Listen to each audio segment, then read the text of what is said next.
Mahfud MD, Skakmat Amin Rais soal tim percepatan reformasi hukum. Situa Bangka kembali berulah, sungguh kasihan bapak tua yang satu.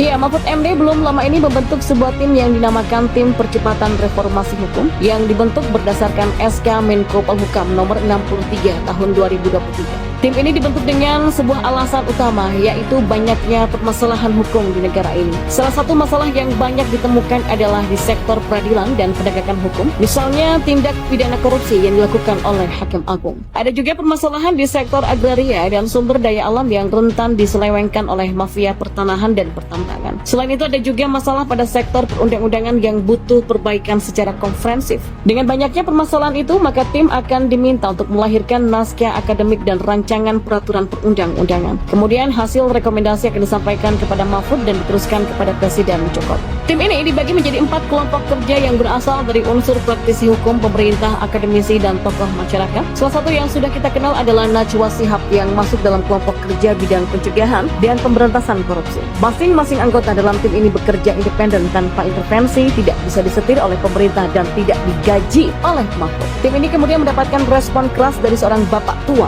yang bernama Amin Rais. Bagi Anda yang masih berharap orang ini mau jalan kaki dari Jakarta ke Jogja, mungkin bisa belajar move on dan mengikhlaskan mulai dari sekarang.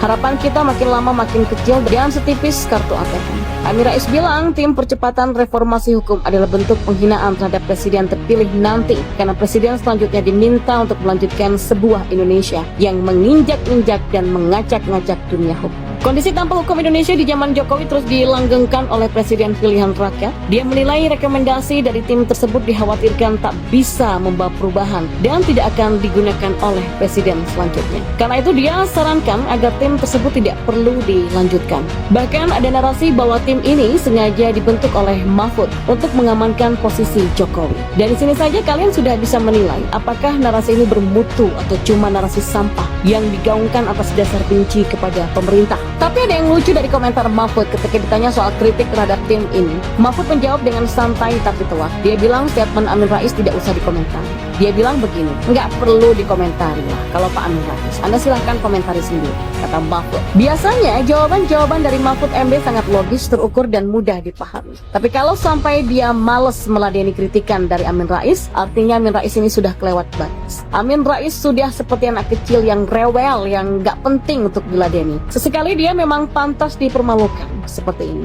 Biar publik tahu ada seorang bapak tua yang bukannya makin bijak seiring bertambahnya usia, tapi malah makin mirip dengan anak-anak rewel yang minta dibelikan es krim. Mungkin ada sebaiknya Mahfud membentuk tim lain untuk menyenangkan Amin Rais. Misalnya tim percepatan acara jalan kaki Jakarta Jogja. Siapa tahulah Amin Rais bisa terharu sehingga bisa membuatnya semangat untuk jalan kaki. Nyaris nggak ada yang benar dari Jokowi di mata seorang Amin Rais. Di balik setiap ide, kebijakan, dan tindakan dari pemerintah selalu dibalas dengan pesan yang tidak bermutu. Ocehannya tidak pernah ada yang benar. Dia selalu pintar mencari celah untuk mencari-cari keburukan orang lain. Presiden cawek-cawek dibilang mau intervensi. Presiden meminta Mahfud MD melakukan reformasi hukum. Dituduh mau mengamankan posisinya. Apakah Amin Rais mau jadi presiden tapi tidak kesampaian sehingga ribut terus? Atau kepengen juga jadi menteri di kabinet Jokowi? Ya maaf saja, dengan sikap yang arogan dan cara bicara seolah tidak beradab, Amin Rais bahkan nggak pantas menjadi Kepling. Cara dia memberikan kritikan sudah melewati batas normal dan etika. Dia pikir dia sudah hebat karena bisa mengkritik dengan narasi-narasi yang membodohi masyarakat. Ada alasannya kenapa netizen memberikan banyak julukan kepada Amin Rais. Yang paling sering itu adalah gelandangan politik. Coba aja perhatikan Amin Rais kalau sedang berefek. Dia selalu keluar-keluar kayak orang yang kurang perhatian. Sungguh kasihan bapak tua yang satu ini. Sudah benar yang dilakukan Mahfud, nggak usah komentari Amin Rais. Biarkan seperti angin lalu, biarkan dia teriak sepuasnya. Kalau udah capek, lama-lama berhenti juga. Kalau diladeni, nanti jadi besar kepala, padahal cuma seorang pecundang gelandang politik. Apa yang dilakukan Amin pada pemerintah Jokowi? Bukan cuman kali ini saja. Sejak kekalahan Prabowo Subianto, capres yang didukung oleh Amin Rais pada Pilpres 2014 lalu, Amin Rais benar-benar menempatkan dirinya sebagai antitesis sejati Presiden Jokowi. Sejak Jokowi memerintah, ia begitu setia menghantam Jokowi dengan berbagai kritik yang sungguh gak masuk akal, yang teramat sulit dicerna akal sehat. Mantan Ketua MPR RI itu kerap menyampaikan argumen-argumen yang bersifat adu domba, yang pada akhirnya memicu terjadinya polarisasi di tengah masyarakat. Berbagai bualan-bualan yang ia lontarkan selama ini telah berhasil memprovokasi kelompok masyarakat tertentu untuk bersikap apatis terhadap pemerintah. Semakin senja usianya, Amin Rais justru semakin tidak karuan menyerang Jokowi. Ia yang kerap bicara provokatif itu semestinya meniru sosok mantan Presiden B.J. Habibie yang benar-benar menikmati masa tuanya tanpa direcoki oleh hiruk-pikuk politik yang penuh intrik itu. Sekalipun Habibie masih sangat layak berpolitik, namun ia lebih memilih menyepi. Tapi Amin Rais memang bukan Habibie.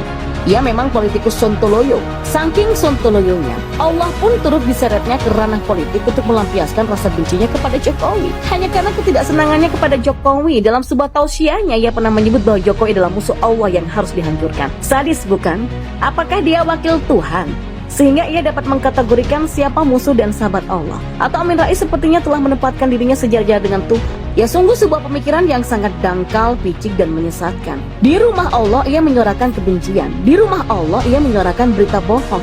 Di rumah Allah juga ia mengajak orang untuk saling membunuh. Dalam umurnya yang sudah usur, setiap ucapan yang keluar dari mulut seorang Amin Rais layaknya memberi kesejukan pada bangsa yang besar ini. Harusnya begitu.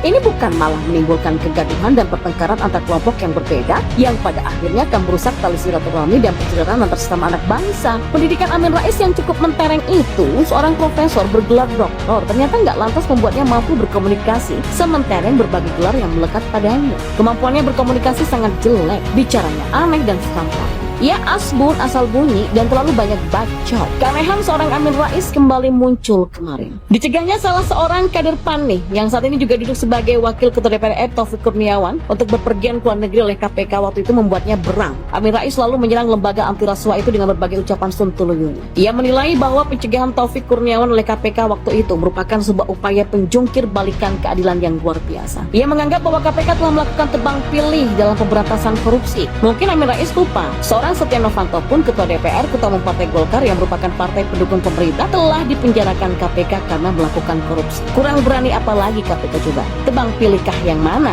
Kalau KPK tebang pilih, KPK seharusnya tidak menangkapi atau menersangkakan para politikus yang berasal dari partai-partai pendukung pemerintah. Tapi nyatanya bukan begitu. KPK nggak ada urusan apakah dari partai koalisi pemerintah ataupun dari oposisi. Ya kalau salah ya tangkap. Jadi memang pernyataan ngawur Amin Rais tentang pembelaannya terhadap kadernya di PAN itu waktu itu dan tentang tuduhan tidak berdasarnya yang menyebut bahwa KPK telah berlaku tidak adil dengan melakukan praktik tebang pilih dalam menindak para koruptor di negeri ini dibantah oleh mantan ketua MK sendiri yaitu Mahfud MD. Ia dengan keras menentang siapa saja yang ingin mencoba-coba merusak bangsa ini dengan perilaku korup yang kerap ditujukan oleh para pejabat negara selama ini. Dan ketika Setia Novanto misalnya ditetapkan oleh KPK sebagai tersangka korupsi EKTP, dia berulang-ulang mendesak agar Setia Novanto segera mundur dari jabatan. Kecintaannya terhadap KPK itu pula lah yang mengakibatkan Mahfud MD segera bereaksi terhadap pernyataan Amin Rais tersebut. Lewat cuitannya, di akun Twitternya waktu itu ia membungkam Amin Rais.